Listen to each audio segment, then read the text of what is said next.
This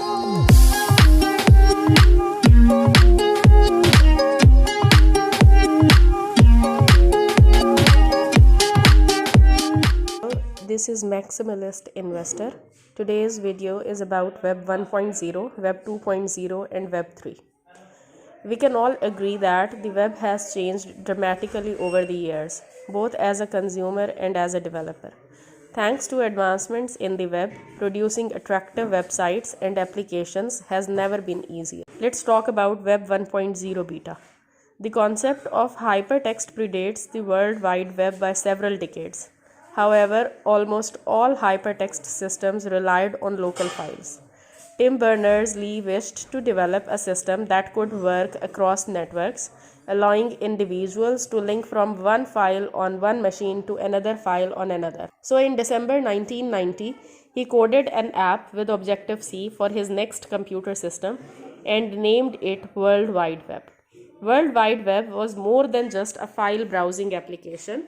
It was both a browser and an editor. Now we talk about Web 1.0. Web 1.0 was the first stage of the World Wide Web revolution, usually referred to as read-only web. Websites were informational and contained only static content that was hyperlinked together, or in simple words, there was no CSS, dynamic links, interactivity like logging in the users, comments or the blog posts. The websites were built using server-side includes or common gateway interface (CGI) instead of a web application written in a dynamic programming language such as Perl, PHP, Python or Ruby. In the era of Web 1.0, that is from 1991 to 2004, users on the internet were consumers of the content created by content creators. Now let's talk about Web 2.0.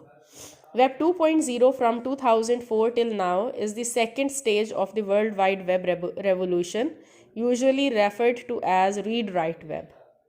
Emphasis was given to user-generated content, ease of use, participatory culture, and interoperability. Some of the early platforms based on Web 2.0 are YouTube, Facebook, Amazon, and so on. Due to CMS technologies such as WordPress, blogging, creating an e-commerce shop became extremely popular. Web 2.0 brought about a fundamental shift where people could share their perspectives, opinions, thoughts, and experiences through a variety of online tools and platforms. Before looking at disadvantages, let's see how a traditional Web 2.0 application works. A client will make a HTTP request to the server, and if everything is correct, it will send back the web page as a response. A major flaw here is that all data is stored on a centralized server controlled by the companies. Facebook, Google, and Twitter began storing users' data in their servers so that they can serve us better content through machine learning. This in turn would make us stay on their websites longer, therefore providing more ad revenue for these companies. The companies eventually started selling our information to advertisers, which meant more money for them. To summarize Web 2.0, we can say that users are the product. Now let's talk about Web 3.0. The Web 3.0 concept aims to create a decentralized but secure internet in which people can securely exchange money and information without the need for middlemen or big tech companies. Unlike Web 2.0, where data is stored in a single database or on a cloud provider, Web 3 applications either runs on blockchain, peer-to-peer nodes, that is servers. In contrast to Web 2.0, where you are the product, some people predict that in Web 3 you will be the content owner.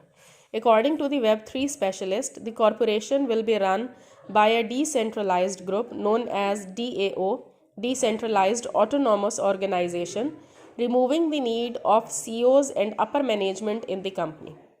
Because your digital identity is not tied to your real identity in Web 3, you can be anonymous on the internet while still living your usual life. An example of Web 3 application is Obsidian for WhatsApp, Odyssey, LBRY for YouTube, etc. So, is the buzz surrounding Web 3 worth it? Varied people have different perspectives on this. Some believe it is a hoax created by cryptocurrency traders, while others believe it is a real deal. In my opinion, blockchain and Web3 are still in an early stage of development and have a long way to go. My personal opinion is that creating an unregulated social media platform such as YouTube or Facebook, where users can add any data but it cannot be erased, could be a double edged sword. On the one hand, you have freedom of speech, but on the other hand, there may be people publishing explicit content that cannot be deleted by anybody. This can be highly dangerous unless there is a means to check if the information contains explicit content by machine. I would love to hear your opinion on this issue.